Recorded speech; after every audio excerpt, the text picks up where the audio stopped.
모든 것은 개가 된다. 몇 년 전 해외 인터넷 커뮤니티에서 커다란 화제를 모았던 이 한 문장의 핵심은 아주 명확했습니다. 개는 생물의 가장 완벽한 형태이자 진화의 궁극적인 종착지라는 것이었는데요. 어쩌면 먼 훗날 우리 인간 역시도 개가 될지 모른다는 충격적인 주장의 근거는 바로 개화였죠. 개화, 카시노제이션, 갑각류에서 벌어지는 이 특이한 현상은 참으로 흥미롭습니다. 과학자들조차 진짜 개와 가짜 개를 분류하는데 커다란 어려움을 겪었을 정도로 수많은 갑각류들이 완벽에 가까운 개의 형태를 갖추는 방향으로 진화해 있는데요. 대표적인 가짜 개로는 흔히들 킹크랩이라고 부르는 왕개가 있죠. 누가 보아도 개로 착각할 만한 겉모습을 가지고 있지만 킹크랩은 집게 하목에 속하는 가짜 개입니다. 말미잘과 공생하는 것으로 유명한 개부치, 거대한 덩치를 지닌 코코넛 크랩 역시 마찬가지인데요. 진짜 개는 대부분 10개의 다리를 지니고 있고 4쌍의 다리로 걷지만 가짜 개는 보통 8개의 다리를 가지고 있으며 2쌍 혹은 3쌍의 다리로 걷는다는 점 정도가 이들을 구분할 수 있게 만들어주죠. 개와 집게는 과도 아닌 하목 단위에서 갈라져 있으며 단미 하목과 집게 하목이 서로 갈라져 나온 시점이 무려 2억 6천만 년 전으로 추정된다는 것을 생각하면 이들의 모습이 이토록 닮아있는 것은 참으로 기묘한 일입니다. 1916년 영국의 동물학자 랜슬롯 알렉산더 보라다일이 최초로 개화를 제시한 이후 어째서 갑각류들이 개와 비슷한 형태로 진화하는지의 이유를 밝히기 위한 수많은 노력들이 행해져 왔는데요. 그 과정에서 생물학자들은 바닥가재와 같은 생물이 개와 비슷한 형태로 변하는 데에 총 3단계 과정이 필요하다는 것을 밝혀냈죠. 첫째, 머리를 비롯한 몸통 부분이 짤막하게 바뀌고 동시에 납작해져야 합니다. 둘째, 다리 부분이 널찍하게 퍼져 다리 사이에 평평한 가슴이 생겨야 합니다. 셋째, 꼬리가 몸 아래로 접혀 들어가 복부와 일체화되어야 합니다. 그런데 이 과정에서 갑각류들은 커다란 능력 하나를 상실하게 되는데요. 기다란 복부를 지닌 갑각류들은 카리도이드 탈출 반응이라 불리는 본능적인 회피 기동이 가능하죠. 바닥가재의 경우 이 탈출 반응을 통해 수영 황제 마이클 펠프스의 전성기 최고 속도인 시속 9.7km를 상회하는 시속 17km의 속도로 이동할 수 있습니다.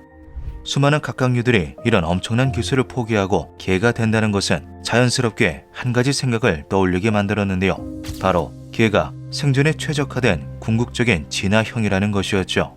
실제로 생존에 가장 적합한 형태로 진화의 형태가 귀결되어 생활 양식까지 유사해지는 사례, 일명 수렴 진화를 많은 생물들에게서 찾아볼 수 있습니다. 대표적인 사례로는 박각시와 벌새, 하늘다람쥐와 슈가글라이더를 들 수 있는데요. 이들은 각각 곤충과 조류, 설치류와 유대류로 완전히 다른 종이지만 자신이 서식하는 환경에 가장 적합한 형태로 진화하게 된 결과 놀랍도록 비슷한 모습을 띠게 되었죠.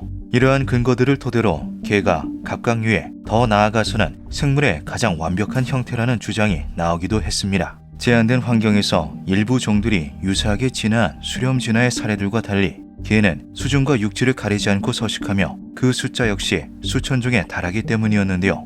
최후의 지구에는 개밖에 남지 않을지도 모릅니다. 머나먼 미래, 어쩌면 우리 인간도 결국엔 개로 진화할지 모르죠.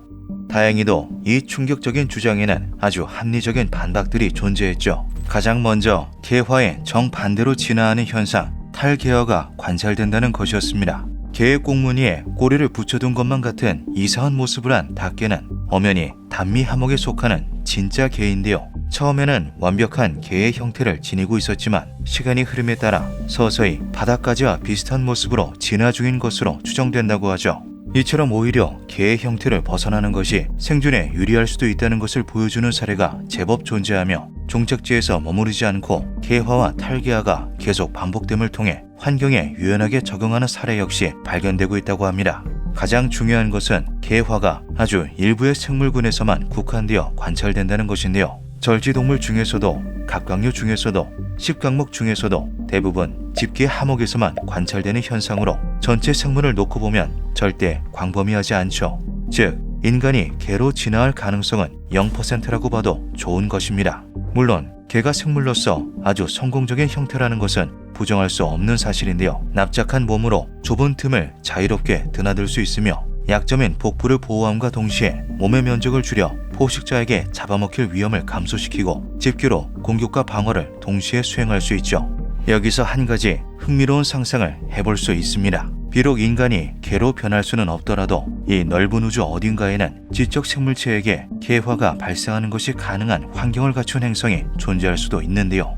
포식자들로부터 살아남기 위해 꼬리를 복부에 붙이고 몸을 납작하게 만든 외골격을 지닌 외계인, 그리고 그들이 지구에 찾아오게 된다면 자신들과 똑 닮은 자그마한 토착 생물을 보고 크게 당황할지도 모르죠.